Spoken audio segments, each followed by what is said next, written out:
at least the freaking high ping. G'day, my name's EB-Knispel. I'm going to be bringing you my very first game of this map. So, yeah, letter is on the right hand side of the screen. I figured this would be a very interesting to do because it will kind of like give you a reflection, like when you're new at tanking, right? You don't know much about like the layers of the map or just experiencing a new map in the first place. So some of the thought process I went through my head when I deployed in there, and I was just like, alright, well, which flag's closest to the enemy spawn? And I saw it was A, so I spawned in the tank that was closest to A because that will maximize your killing potential, your KPM. You can see here, oh, see a boat, my whole philosophy, don't let them back up, boom, get rid of it, done. Done my job. You can see out here there's an LVT, and that's a bit of a threat to me. As soon as that makes landfall, it can be a bit more of a threat, but LVTs are pretty weak versing against you. Still, nevertheless, your infantry don't want to deal with it, so you might as well go kill it. I can see that my left-hand side is completely free from being flanked, so this is why I use the water edge here and play aggressively here. Get up with my boys, get in his face, and delete the threat. I listen to my friends bantering and calling in the background, but I trust him, so like he's gonna kill him, so I'm not worried too much about it. Just remember that people love to swim in the water, and you can get flanked here. This was the first time I noticed that the ammo DPS here, so I'm like, oh, this is pretty convenient. So quickly get in a reload in there while I can, because you never know when you're gonna need a whole bunch of shells. So every time you go past one, just grab some shells. Unless you got like a tank that has lots of like ammo capacity, you can kind of get away with not fully reloading. You can hear there's a tank around this corner long beforehand, so come in, do my job. Nice. He bows out. I decided to be a good sport and blow it up so that I don't keep it, because I don't know, it's just sometimes it's just the sportsmanship thing you kind of do, because there's nothing more irritating than having to deal as on the enemy team people that bail vehicles and punish your team because they don't know how to play the game properly. Like if this was competitive, maybe yeah, you would actually steal it because like, you got to do whatever you got to do for the big W, right? Yeah, I'm not getting packles. Oh yeah, we noticed that there's because like this is literally like 5 minutes before the server had gone live, so like I think a few people were joining the server and they didn't get lucky enough to put it in their own region, so unfortunate for them. You can see here I'm trying to once again applying a very big fundamental, driving flat ground makes it easier for me to aim. I back up here because I'm getting hit by some shenanigans on the side here, and you know, if you don't know where they peeked from, you just back up, dude. Like it's just a no-brainer, dude. Yeah, sure, you're in a big tank and you can take a bit of a hit, but then before you know it, you get half your HP deleted and then another rocket and you're gone. Never underestimate how much you can get screwed over by some good AT people. You can see that we've kept the other flag on the other side, but like we've still got people here, so like might as well sit here until they're all dead or give up, because as you can already see, and I've already noticed long beforehand, if I have to go to the other side of the map, it's a long hauler.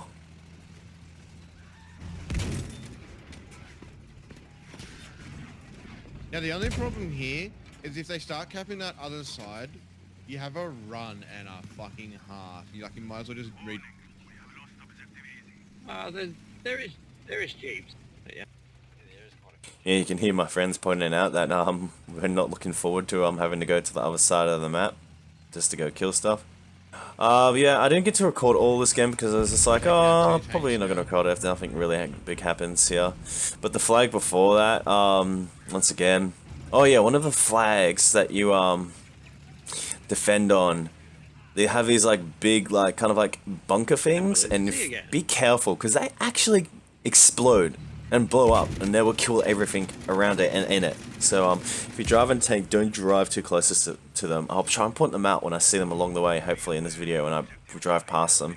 But yeah, you can already see there's a lot of driving on this map, so you need to find the most optimal route for you to drive. One of the key things about this being Conquest Assault is you don't want to get all caps, because one, you lose a lot of tickets, and two, if you die and your squad gets wiped, pretty sure you can't spawn. I've never had it happen to me in this game yet, so I'm just assuming it's going to be a bit like it was in Battlefield 2 or Battlefield 1. God bless Battlefield 2. Good memories. Yeah, this right here, these bunkers that you can see on the right hand side here, don't get too close to them because they will explode. I don't think you can get into this flag here. I drove past it originally before and I had the biggest brain fart. I'm not sure if you can blow up those concrete barricades, but because I was trying to be sparing of ammo, I was just like, well, I can't be bothered to find that out now. So I just kind of like drove around the flag, waited till the rest of my team came up and killed everyone that spawns in, basically. Or you can just go on past it, but like, I'm a smart taker. I don't let anyone flank me ever. So I just wait until the rest of the team catches up and just chill. Top of the ATC tower. Because that's a big mistake a lot of tankers will make. Especially tankers that are very angry with you and they want you dead. They will overextend, overcommit, and they'll just die every time. Yeah, you can destroy the walls there, so if you want to try and kill people in there, I guess that's what you can do as well. Yeah, this right here, you're gonna have to just learn the range on some of these shells when you're trying to shoot down boats across the water. Taking out cars is gonna be one of your big ways of making a big impact, because as I've said in previous videos, if you can stop a backcap from happening, go do it. Because it's more annoying to do with like 1 or 2 people sitting at the back of the map just capping, where you could be doing a lot more and killing a lot of more people head on and getting towards enemy flags.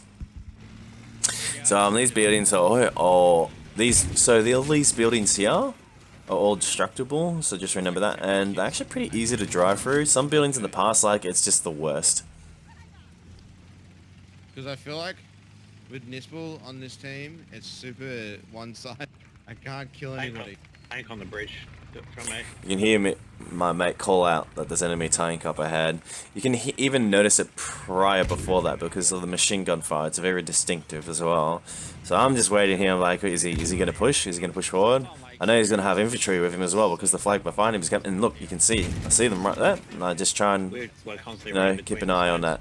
But I do really want to kill this tank. But I have a feeling that maybe this infantry is not that good. So I might be able to get away with doing a little bit of an aggressive push here, but there's a couple of assault players and I prioritize them. Get an unlucky shot on the tank, then I get a flush shot on him, then I notice the infantry's flanking me, so I deal with them, put a bit of fear into them while the rest of my infantry catch up with the push. Hit another shell on the tank and I can see like it's on fire, so hopefully I can chase him down and knock him out. I keep an eye out, look out for all infantry because I don't want to overextend here because I noticed that I'm a little bit excited here and I really want to go get this tank. I worked for that kill, so I think I deserve it. I decided, alright, well, let's try get around what the issue is, see if there's any infantry here. Obviously that guy's DC'd. Decided to come around this ledge here, try to road kill this guy, and for some reason it doesn't register. Super confused, just pushes him back, whatever. Delicious. One thing in this game I'll point out that probably a lot of tankers don't actually know and probably are super confused by, and it's going to make a ton of sense now. If you drive close to any vehicle or any vehicle in this game drives close to you, it will shake your crosshead up and down. So if you're a tanker, make sure you get some space between you and any vehicle in this game to stop that from happening. Also, if you and your mates game together and you try and position yourself, unless you're having to do with like maybe a heavy tank and so you have to use 2 medium tanks close together and rush them together, but preferably I think the best tactic to kill a heavy tank is work 2 different angles like you would 2 assault players. Once again, I butcher that like a absolute retardo. You can hear that delicious classic Battlefield music kicking in, so a bit of nostalgia there. Yes, I do have the music on. Probably should turn it off, but I don't know. It doesn't really bother me. Deal with that and be like, hey, this is actually detrimental to my gameplay. But sometimes you want to try and get rid of as many sounds as you possibly can, so that you can hear every audio cue that you hear in this game. But sometimes you can challenge yourself and increase your reaction time. I wonder if there's actually some papers on this, which will be really cool.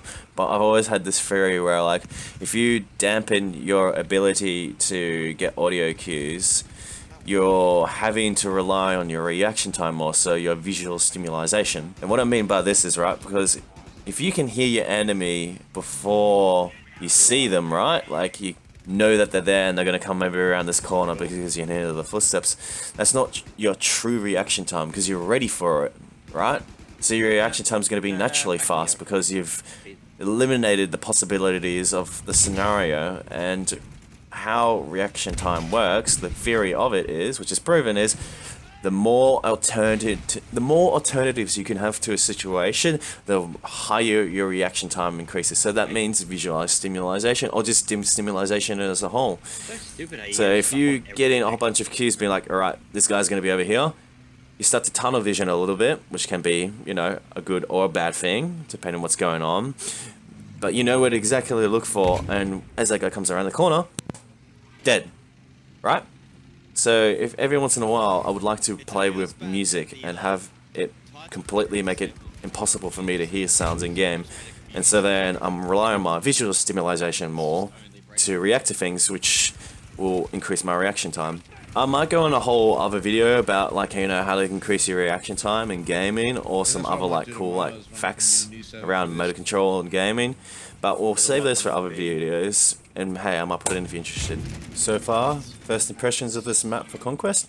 Well, the driving could be annoying as inf, but wasn't too bad as a tanker on the defending side. Anyway, I hope you enjoy my first playthrough of this map. Leave some feedback, maybe your personal experiences as well, and enjoy.